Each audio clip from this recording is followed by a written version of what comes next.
జీసిడియం ప్రేమా స్వరం, దైవ కృపా స్వరం, ఇది ఆత్మీయ స్వరం, ఇది ఆత్మీయ స్వరం.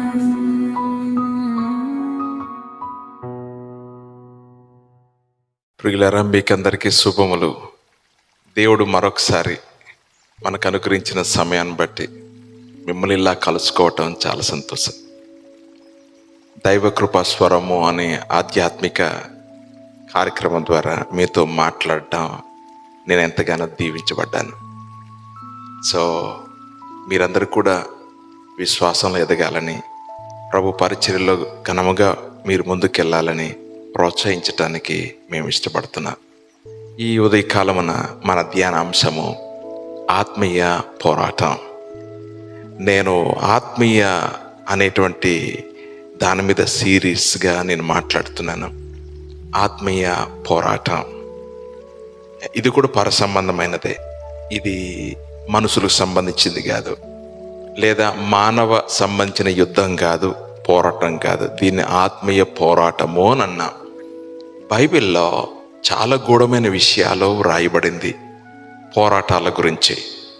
సో భౌతికమైన పోరాటాలు ఉన్నాయి, రాజ్యాల మీద రాజ్యాలు, దేశాల మీద దేశాలు, ప్రజలు ఆక్రమించట కోసం యుద్ధాలు చేశారు, రక్తాపరాధాలు చిందించారు, చాలామంది చనిపోయారు.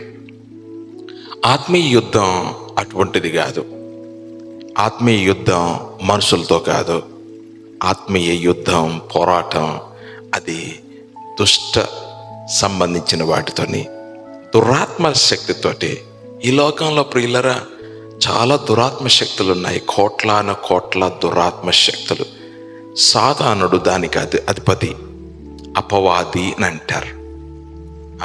మోసగాడు, అబద్ధికుడు, పాపం చేస్తున్నవాడు అంటాడు. కనిపించడు ఆయన. కనిపించినటువంటి స్పిరిట్, దురాత్మ, దుష్ట ఆత్మ ఈ లోకంలో ఉన్నది. దాన్ని వెంబడించే దూతలు, ఆత్మలు చాలా ఉన్నాయి. అందుకే మనుషుడు దాన్ని తెలియకపోవటం వలన అసలు ఎందుకు నా బ్రతుకు ఇలా జరుగుతుంది, ఎందుకు కష్టాలు వస్తున్నాయి, ఎందుకు దిగులున్నది, ఏదో చేయాలనుకుంటున్నాం కానీ ఎందుకు సాధించలేకపోతున్నాం అనే ఆలోచనలు ఎందుకు వస్తున్నాయి అని అంటే ఆత్మీయటువంటి పోరాటం ఉన్నది కనుక. అపోస్తలుడైన పౌలు గారు ఎఫెసు సంఘానికి రాస్తూ 6వ అధ్యాయంలో ఆత్మీయ పోరాటం గురించి ఇక్కడ మాట్లాడతాడు. 12వ వచనంలో ఇలా అంటాడు. ఏమంటాడంటే, ఏలైనగా మనము పోరాడునది శరీరులతో కాదు గాని ప్రధానులతోనూ అధికారులతోనూ ప్రస్తుత అంధకార సంబంధులకు లోకనాథులతోనూ ఆకాశ మండలమందున్న దురాత్మల సమూహములతోనూ పోరాడుచున్నాము. ఇది ఆత్మీయ పోరాటం. ఇది మనుషులతో యుద్ధం చేసేది కాదు. ఇది కత్తులు పట్టుకుని రక్తం చిందించేది కాదు. ఒక దేశాన్ని ఇంకో దేశాన్ని అణగదొక్కేది కాదు. ఇది ఆత్మీయ పోరాటం. కనబడనటి శక్తులతో. వాక్యం ఏమంటుందంటే, ఆకాశం మీద దురాత్మల సమూహం ఉన్నది, లెక్క పెట్టలేం.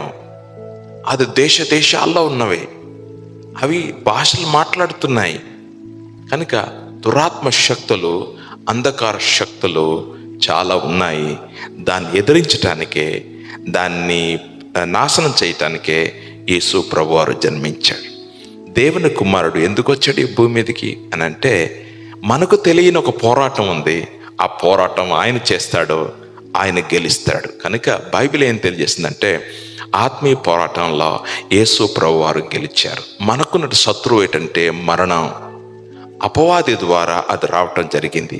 ఆజ్ఞాతిక్రమమే పాపము, పాపం వలన వచ్చే జీతం మరణం. ఇది అపవాది నుండి వచ్చింది. మనుషుల యొక్క స్వేచ్ఛ ద్వారా అది పొందటం జరిగింది. కనుక జీవితాల్లో చాలా ఇబ్బందులు ఉన్నవి. భౌతికమైన పోరాటం అది యాకోబు పత్రికలో రాయబడింది 4వ అధ్యాయంలో. యాకోబు పత్రిక 4వ అధ్యాయంలో ఇది భౌతికమైన యుద్ధం. మీలో యుద్ధములను పోరాటములను దేని నుండి కలుగుచున్నవి? మీ అవయములలో పోరాడు మీ భోగెచ్చల నుండే కదా మీరు ఆశించుచున్నారు కానీ మీకు దొరకటం లేదు. నరహత్య చేయుదురు, మచ్చరపడుదురు కానీ సంపాదించుకొనలేరు, పోట్లాడుదురు, యుద్ధం చేయుదురు కానీ దేవుణ్ణి అడుగునందున మీకేమీ దొరకదు. అది కనుక ఈ లోకంలో ఎంత సంపాదించినా ఏది శాశ్వతం కాదు. కనుక ఆత్మీయ పోరాటం ఎవరైతే ఆ స్వాతంత్రం లేకపోతే ఆ విమోచన విడుదల కలుగుతుందో వారి జీవితంలో శాంతి సమాధానం కలుగుతుంది. కనుక ఆత్మీయ పోరాటంలో ఏం అవసరం ఉంటుంది, ఏ వస్త్రాలు కావాలి, ఏ పనిముట్లు కావాలి అని అంటే ఇక్కడ ఎఫెసీయులకు రాసిన పత్రిక 6వ అధ్యాయం అంటాడు 10వ వచనంలో, తుదకు ప్రభు యొక్క మహాశక్తిని బట్టి ఆయన యందు బలవంతులై ఉండుడి, మీరు అపవాది తంత్రములను ఎదురించుటకు శక్తిమంతులగునట్లు దేవుడిచ్చు సర్వాంగ కవచమును ధరించుకున్నది. దేవుడిచ్చే వాక్యం, దేవుడిచ్చే బలం ద్వారా అపవాదిని మనం జయించగలుగుతాం. మన వల్ల కాదు, మనకు చేత కాదు, మన కత్తు ద్వారా చెయ్యలేం, ఆయన కనిపించలేడు. కనుక దురాత్మ శక్తులు ఎన్నో ఉన్నాయి. కనుక ఈ దురాత్మ శక్తులను మనం ఎలా ఎదుర్కోగలుగుతాం విశ్వాసిగా అని అంటే యేసుక్రీస్తు ద్వారా మనం చేయగలుగుతాం. ఏముండాలనంటే సర్వాంగ కవచం, ఆత్మీయ కవచాన్ని ధరించుకోవాలి. ఏంటది? వాక్యము అనేటువంటి డాలు, వాక్యము అనేటువంటి ఖడ్గము, అలాగనే ఆత్మ దేవుడు మనకు తోడై ఉండాలి. 18వ వచనంలో, ఆత్మ వలన ప్రతి సమయమునందును ప్రతి విధమైన ప్రార్థన విజ్ఞాపన చెయ్యాలి. గమనించండి, ఈ యుద్ధ పోరాటంలో, ఈ ఆత్మీయ యుద్ధంలో అంధకార శక్తులతో మనం యుద్ధం చేయాలనంటే, లోకనాథులతో మనం యుద్ధం చేయాలంటే మనకు వాక్యం అవసరము. రెండవది మనకు పరిశుద్ధాత్ముడు అవసరం. మూడవది మనం చేయవలసింది ప్రార్థన విజ్ఞాపన. దీని ద్వారానే మనము అంధకార శక్తులను జయించగలుగుతాం. లోకంలో మంత్రము, తంత్రము, అలాగే చిల్లంగి, అలాగే ఎన్నో అంధకార శక్తి ప్రభావాలు ఉన్నాయి. ఆ సమస్యల నుండి చాలామంది విడుదల పొందాలి. కనుక యేసు ప్రభు నమ్ముకుంటే నీకు విడుదల కలుగుతుంది.